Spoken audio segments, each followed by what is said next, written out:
The threat is high in Herat, Helmand and Kandahar, especially in Lashkar Gah, where the enemy has made some movement. But we're determined to repel their attacks and strengthen our defense lines and prepare to retake. Well, let's discuss this with Ashraf Haidari. He is Afghanistan's ambassador to Sri Lanka. Joins us now from Colombo. Thank you so much for your time, sir. Now, the Taliban advance has been more rapid than most people actually expected. Why have they been able to take as much territory as they have in such a short amount of time? Well, they have not been able to take as much territory as they claim. They've mostly run over some villages and districts which we've been recapturing. But the Taliban are not alone. There are thousands and thousands of militias, paramilitary forces that stream into Afghanistan from across the Doha line with safe sanctuaries in Pakistan. These include Lashkar Taliban, Jaish-e-Mohammed, TTP, or the Pakistani Taliban and Al-Qaeda and a number of other terrorist groups. And so, as you pointed out in your report, of course, we've been defending every district, every village, and every provincial center. As you see, we're defending Afghanistan against thousands of Taliban, joined by regional and transnational terrorist groups, and gross violation of international humanitarian law and human rights law, as they've been summarily executing civilians, and as well as in some areas surrender forces, while of course taking advantage of the Doha peace process to legitimize their terror campaign. Yeah, you speak about the gross violations of human rights as something the Taliban has never really been concerned about.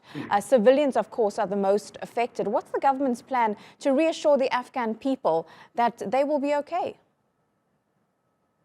Well, just like one of the commanders commented, we've been doing everything to protect our people, to avoid conducting operations in areas where it could potentially cause civilian casualties, while the Taliban and their terrorist allies have been using human shields in the fight against our forces. Of course, we've been providing humanitarian relief assistance in collaboration with international humanitarian organizations, including the United Nations, as much as we can, and as much as we have access to the areas where the Taliban have intensified and escalated violence, mostly targeting and displacing civilians, as your footages show. And Sir, Ashraf Ghani last week spoke about offering the Taliban early elections with the Taliban on the election poll. Do you think that's something that's still a possibility in the coming weeks or months?